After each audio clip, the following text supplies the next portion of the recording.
Global Vision Overseas welcomes you to the Mega Education Fair on April 10th. Meet 50 plus world's renowned universities from USA, UK, Canada, Australia and Ireland for spot assessment. Venue, Park Hyatt, Sunday, 11 a.m. to 5 p.m.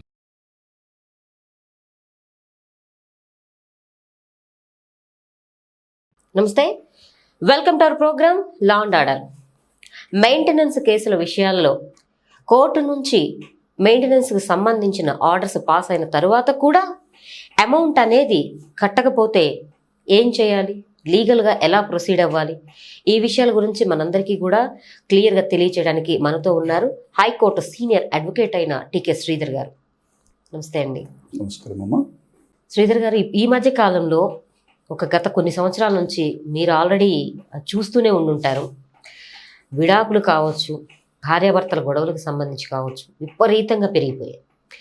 అలాంటి కేసుల్లో కొంతమంది ఏంటంటే court నుంచి orders వచ్చిన తర్వాత కూడా కొంతమంది ఆ మెయింటెనెన్స్ అనేవి ఎవరైతే భార్య ఉంటారో పిల్లలకి సంబంధించి కానీ వాళ్ళకి ఇవ్వకుండా వదిలేస్తూ ఉంటారు, లేదంటే నెగ్లెక్ట్ చేస్తూ ఉంటారు. అలాంటప్పుడు ఏం చేయాలంటారు, లీగల్గా ఎలా ప్రొసీడ్ అవ్వాలంటారు, లేదంటే కోర్టుల నుంచి కూడా ఏమైనా ఇలాంటి వారికి శిక్షలు అనేవి పడే అవకాశాలు ఉంటాయా? మెయింటెనెన్స్ అనే పదానికి తెలుగు అర్థం ఏంటంటే మనోవర్తి. అయితే చాలా మటుకు ఒక అపోహ ఉంది. మెయింటెనెన్స్ అనేది కేవలం భార్య పిల్లలు మాత్రమే మెయింటెనెన్స్ వస్తుందని అపోహ ఉంది. కానీ ఇది తల్లిదండ్రులు కూడా వర్తిస్తుంది. First step. కాబట్టి ఒక్కసారి ఆర్డర్ పాస్ చేయాలి అన్నప్పుడు రెండు విధాలుగా మెయింటెనెన్స్ ఆర్డర్ పాస్ చేయొచ్చు కోర్టు. ఎవరైనా అప్లికేషన్ వేసారనుకోండి, దాన్ని 125 ఆఫ్ CRPC క్రిమినల్ ప్రొసీజర్ ప్రకారం అప్లికేషన్ వేస్తారు. ఇది కూడా క్రిమినల్ కింద వస్తుందండి. ఇది ప్రొసీజర్ సివిల్ కాజీ క్రిమినల్ ప్రొసీజర్ కోడ్లో ఉంది. మెయింటెనెన్స్ ఆఫ్ రిలేటివ్స్ గురించి, వైఫ్ అండ్ వీళ్ళ గురించి ఉంది. ఉన్నప్పుడు వాళ్ళ ఫస్ట్ కండిషన్ ఏం చెప్పాలంటే, మాకు ఎటువంటి ఆధారం లేదు. రెండో కండిషన్ ఏంటంటే, అతడి దగ్గర ధనం అధికంగా ఉంది, తనకు తాను సస్టైన్ అయ్యేంత డబ్బు ఉంది, అతడి బాధ్యత. అయితే ఇక్కడ ఏం చూస్తారు, రిలేషన్షిప్ చూస్తారు. లీగల్లీ వెడ్డెడ్ వైఫ్ అయితే షీఈ్ ఎంటైటిల్డ్ ఫర్ మెయింటెనెన్స్. ఒకవేళ తల్లిదండ్రులు అయితే they are entitled for maintenance. అయితే చాలామంది దృష్టిలో ఏముందంటే, మెయింటెనెన్స్ అనేది కేవలం భార్యాభర్త సంబంధం లోపల భార్యకు మాత్రమే వస్తుంది అనుకుంటున్నారు. కాదు.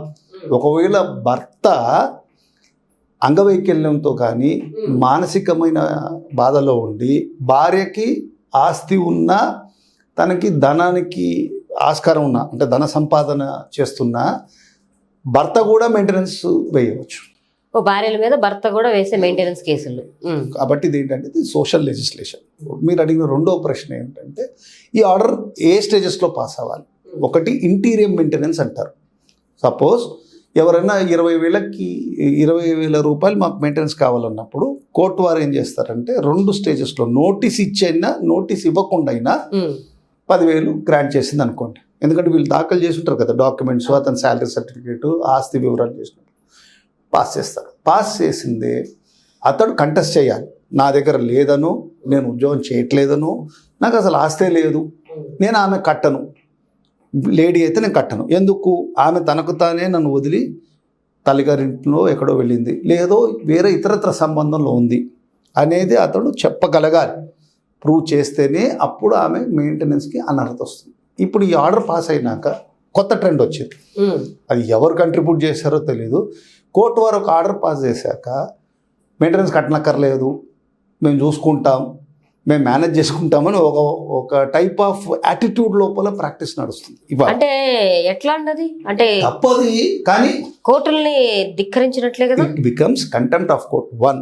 రెండోది ఏంటంటే, చాలా స్పష్టంగా లా చెప్తుంది, అంటే మెయింటెనెన్స్ అనేది ఎవ్రీ మంత్కి ఒకసారి పే చేయాల్సి వస్తుంది. 30 రోజులకి కట్టాలి. కట్టకపోతే ఆ మంత్ తగ్గ శిక్ష అనుభవించాలంటే 30 days వెళ్తాడు లోపలికి. సపోజ్ ఒక 10 నెలలు కట్టలేదు అనుకోండి, 10 నెలలు పోతాడు, జైల్లో ఉంటారు. Or until the maintenance amount is paid. కాబట్టి అది వారెంట్ ఇష్యూ చేసే పవర్ ఉంటుంది అనమాట. సెక్షన్ 126 కింద దానికి ఒక ప్రొసీజర్ ఉంది. డైరెక్ట్గా court can issue A warrant for payment pay చేయలేదు అనుకోండి, చేయకపోతే ఇమ్మీడియట్గా రాడు, ఎన్బిడబ్ల్యూ ఇష్యూ చేయొచ్చు. వచ్చాక స్ట్రైట్ అవే అతన్ని కారాగృహానికి పంపించవచ్చు. దీనికి ఏమైనా ఉదాహరణలు చెప్పగలరండి? చాలా ఉదాహరణలు ఉన్నాయి. చాలా మట్టుకు ఏమవుతుందంటే, ఇవాళ ఫ్యామిలీ కోర్ట్స్ కానీ క్రిమినల్ కోర్ట్స్లో ఇప్పుడు ఫ్యామిలీ కోర్ట్స్ జ్యూరిడిక్షన్ వచ్చినాక ఈ 125 జ్యూరిడిక్షన్ని మ్యాజిస్ట్రేట్స్ దగ్గర నుంచి తీసేశారు. జిల్లా జడ్జి స్థాయిలో ఉన్న ఫ్యామిలీ కోర్ట్ జడ్జికి ఈ పవర్ ఇచ్చేశారు. చాలా కేసెస్ లోపల ఏమవుతుందంటే, మేము కట్టము, ఆర్డర్ వస్తుంది. అప్పుడు వాళ్ళు ఏం చేయాలి? ఆర్డర్ సఫర్ అయ్యామనుకో ఏం చేయాలి? You must go for an appeal or 126 కింద ఆల్టరేషన్ ఆఫ్ మెయింటెనెన్స్ అడగచ్చు. లేదండి వాళ్ళు తప్పులు చెప్పారు, వారికి ఆల్రెడీ ఇంత అమౌంట్ ఉంది, మేము కట్టము అని చెప్పాలి.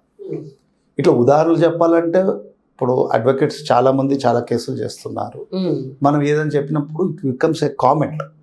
కానీ చట్టం డీల్ చేసేటప్పుడు ఎప్పుడు కూడా కేసులో ఏముంది, ఇలాంటి సిచ్యువేషన్స్ లోపల ఎవరైనా ఇలాంటి పనులు చేసిన వాళ్ళ గురించి చెప్పుకోవడం ఆల్వేస్ సేఫ్.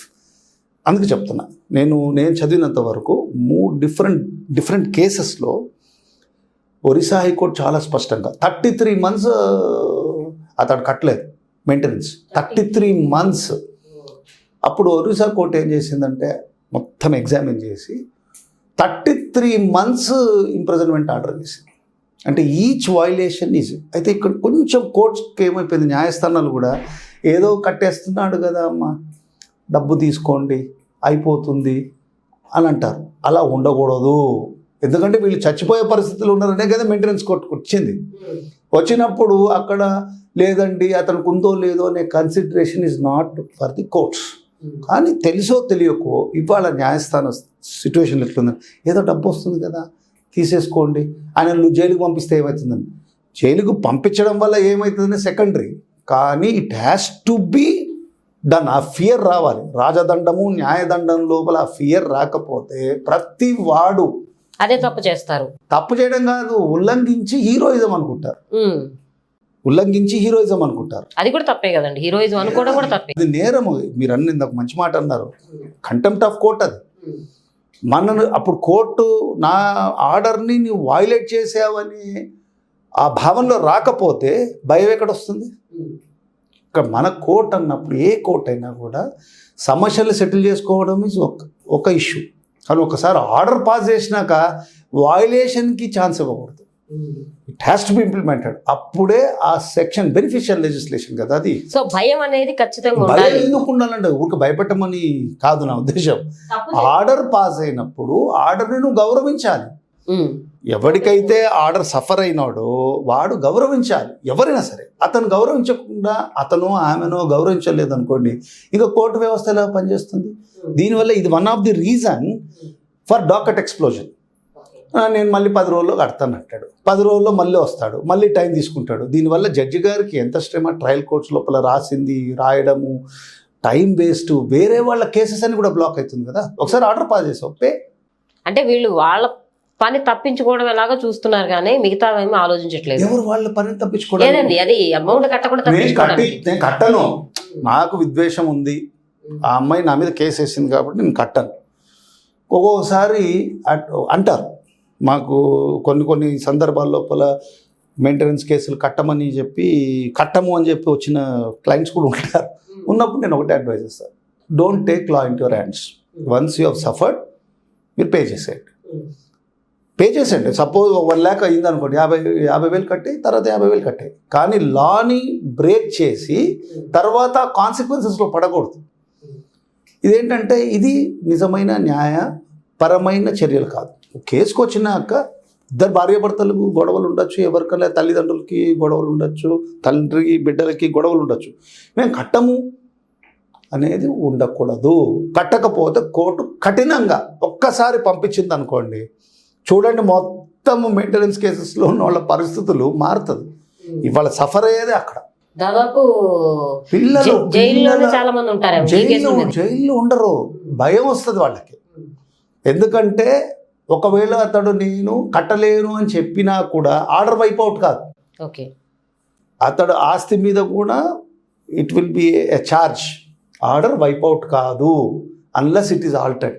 కాబట్టి ఈ దృష్టిలో చూసినప్పుడు నాకు కనిపించినంత వరకు ఏంటంటే ఎవరైనా న్యాయస్థానానికి వస్తున్నారు అంటే డైవర్స్ ఇవన్నీ పక్కన పెట్టండి. పిల్లలు ఉంటారు, పిల్లల స్కూల్ ఫీజులు ఉంటాయి కట్టాల్సింది, లేకపోతే ఇంకేదైనా మెడికల్ అటెన్షన్ ఉంటుంది, నేను కట్టను అంటే నేను ఒక కేసు అంటే ఒక కేసు లోపల ఒక లేడీని అతడు మెయింటెనెన్స్ కట్టలేదు, డైవర్స్ తీసుకున్నాడు, డైవర్స్ తీసుకున్నా we filed a case 50,000 rupees per month with medical evidence ఇచ్చాను. నేను కట్టకపోతే ఈ విల్ బి కన్విక్టెడ్, అంటే he will go for the until the order is discharged. Court discharges him, there is no escape route. చాలామంది ఏం concentrate చేస్తారంటే 498లో శిక్ష పడితే చాలు అనుకుంటారు. అది కాదు వాళ్ళు కాన్సన్ట్రేట్ చేయాల్సింది. మెయింటెనెన్స్ ఆర్డర్ని కరెక్ట్గా ఇంప్లిమెంట్ చేయించుకుంటే డొమెస్టిక్ వైలెన్స్లో అయినా లేకపోతే 125 Clause 3 అయినా అక్కడ క్లారిటీ వచ్చిందంటే మొత్తం ఫ్యామిలీ కోర్ట్ మ్యాటర్స్లో 50% మ్యాటర్స్ తగ్గిపోతాయి, జాగ్రత్తలోకి వచ్చేస్తారు. చాలా మంచి ఇన్ఫర్మేషన్ ఇచ్చారండి. అంటే లీగల్గా అసలు మెయింటెనెన్స్ విషయాల్లో చాలామంది చాలా రకాల డౌట్స్ ఉంటాయి. సో మెయింటెనెన్స్ కేసులకు సంబంధించిన వాటిలో కోర్టు నుంచి ఆర్డర్స్ వచ్చిన తర్వాత కూడా కట్టకుండా మేము కట్టము ఇట్లా చేసే వాళ్ళందరికీ కూడా ఎలాంటి శిక్షలు పడతాయి, ఎంత అది అంటే అది ఒక రకంగా కోర్టు ధిక్కారం అని చెప్పేసి మీరు అంటే ఆ కోర్టులని అవమానించినట్లేనట్లుగా మీరు మాటల్లో తెలియజేశారు.